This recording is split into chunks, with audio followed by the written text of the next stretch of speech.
ናና ከአብርሃም ፀሐዬ።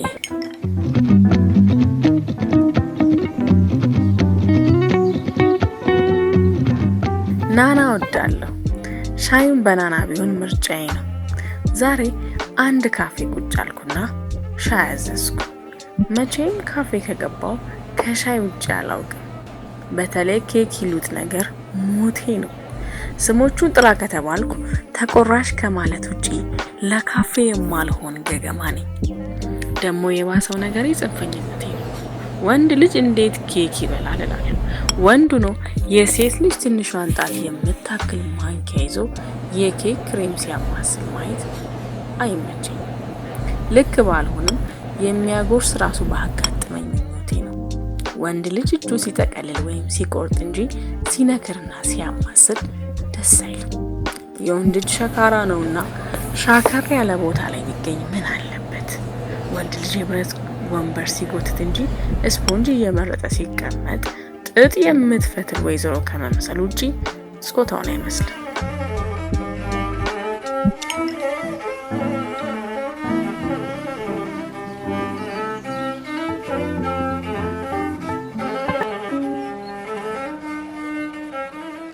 እኔም ግድ ሆኖብኝ እንጂ ሻይ ራሱን ብዛም ነኝ። ስኳር ጨምሮ ሻይ ቅጠል ከፍቶ አማስሎ ማመጣጠን የሚሉት ፕሮቶኮል አይመቸኝም። እንደቀረበ ብድግ አድርጎ ጭልጥ ማድረጉ ይመረጣል።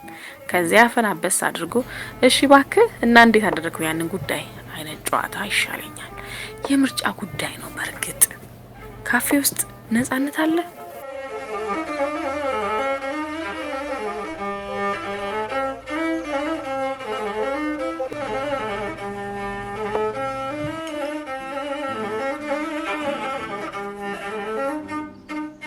አጠገብ ካለው የሌላ ጠረጴዛ ጀማ ጋር የማትተያይበት የሌላውን ሰው እግር ማጣመርና የአይን እንቅስቃሴ በመቃኘት የማትጠመድበት ስፍራ የተሻለ ይመስለኛል። በየመሃሉ ዙሪያን ገርመም እንድታደርግ የሚጋብዘው ነገርስ ካፌ ውስጥ ነጻነት የለም። ከጥግ እስከ ጥግ ያለ ሰው ከተጫማው ጫማ ድረስ መገረማመም ያለበት ይመስለኛል። መብራት፣ አበባ፣ ትሁት መስተንግዶ ይበዛዋል። የሆነ የለበጣ ፈገግታ አለ። የመማክርት ጉባኤ የሚመስልም ነገርም አለው እኮ ካፌ። የ3 ቀን ስልጠና ላይ እንደመገኘት ያለ ድባብ፣ ከበብ ያለው አቀማመጥ። እስኪ ለ5 ደቂቃ ይህን ጉዳይ ተወያዩበት የተባለ የግሩፕ ስራ ይመስላል።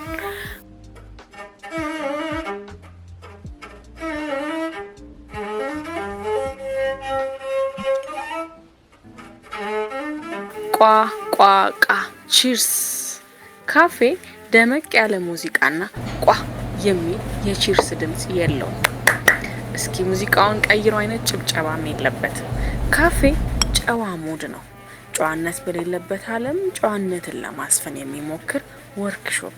አንዳንዱ ሰውማ ሲችልበት ማኪያቶ ጠቆር ያለ እንደወረደ ይሁን እሺ እናትዬ ይውልሽሙ ስኳር ያልበዛበት ባለ ከረባቱ ምናምን መባባል አለው። መዳፍ ለማትሞላ ሲኒ ይሄ ሁሉ ክራይቴሪያ የሚል የሰዎች ወሬ ተጠራቅሞ ከኮርኒሱ ጋር ይጋጫል። ካፌ ውጪ ያለውን ህይወት የሸሸ ትውልድ እዚህ ነጭ ወንበር ላይ ተሰብስቦ ይታያል። ጮክ ብሎ አጨብጭቦ መጥራት የሌለበት የጨዋ ቤት። አንዱ ገባና አዘዘ። ሳፊ ወተት ሲል ሰማሁት። ትዕዛዙ በቀነሰ ድምጽ ነው። ድመትም ሳፊ ነው የምጠጣው አልኩ በወዴ። ዘመኑ የጂም ነው። ቲሸርት ወጥሯል። ስፖርተኛ ነገር ነው ልጁ። ምላስ ሰንበር የሚል መስሎኝ ነበር አገባቡ። እሱ ግን በትህትና የሳፊ ድምጽ አሰማ። አረፋ ምናምን ሊጠርግ ነው ማለት ነው ብዬ ማሰቡን ተውኩት። ውጭ ያለው ህይወትና የካፌው ግን አይገናኝም። በዚህ ስፍራ ማን አባቱ ያለ አረፋ ቅዳው እንጂ የሚል ወፍራም ድምጽ አይሰማም። ነገሩ ሁሉ ለሆሳስ ነው። ካፌ የነጠላ ጫማ ድምጽ ጭምር ይሰማል። ዝንብ ይሁን ንብ ከመለየት አንስቶ በረራቸው ከየት ተነስቶ የት እንደደረሰ መከታተል ይቻላል አልኩና አፈርኩ። አልፎ አልፎ ቢላ ሲፋጭ መስማት፣ ብርጭቆ ሲሰበር ጦስን እየተባባልክ የደመቀ ሳቅ የጥጉ መስማት። የውጪን ዓለም ናሙና የማየት እድል ያለበት ቤት ነው ያለው። ካፌ ውስጥ ግን የለም። ያው ምኞት ነው እንጂ አሁን ባለው ዘመኔ ያለውት ካፌ ውስጥ ነው። ናና ትዝታ ይሄው አለው። ያው በናና ሻይ ሳልወድ በግድ ናና ሻይ እየጠጣሁ ልክ እንደ ህይወት ሳንወድ በግድ እንዳለንበት የኑሮ ውዕደት እናም ካዘዝኩ ሻይ ጋር ናና ቅጠል አብሮት መጣ። ናና ደስ አለኝ። የየቀኑ ደስታችን ከየት እንደሆነ እየረሳ ነው እንጂ ደስታችንማ የሆነች አንዲት ጥግ ላይ ሁልጊዜም አለች አልኩ። ናና ሻይ በመጠጣት ልደሰት ነው ማለት ነው። እናም ዛሬ በአንዱ የካፌ ጥግ ላይ ናና ቅጠል ስል ነበርኩ። ሽታው ወደ ኋላ ወደ አንዳች ጊዜ ወሰደኝ። ከግቢያችን አጥር ጥግ ላይ ከኮባው አጠገብ የበቀሉት ናና ቅጠሎችን አለምኩ። ይሸቱ ነበር። ከወርቃማው ዘመን የተጨለፈ ወርቅ ትዝታ። ናና መዓዛው ትናንትን ጠራ።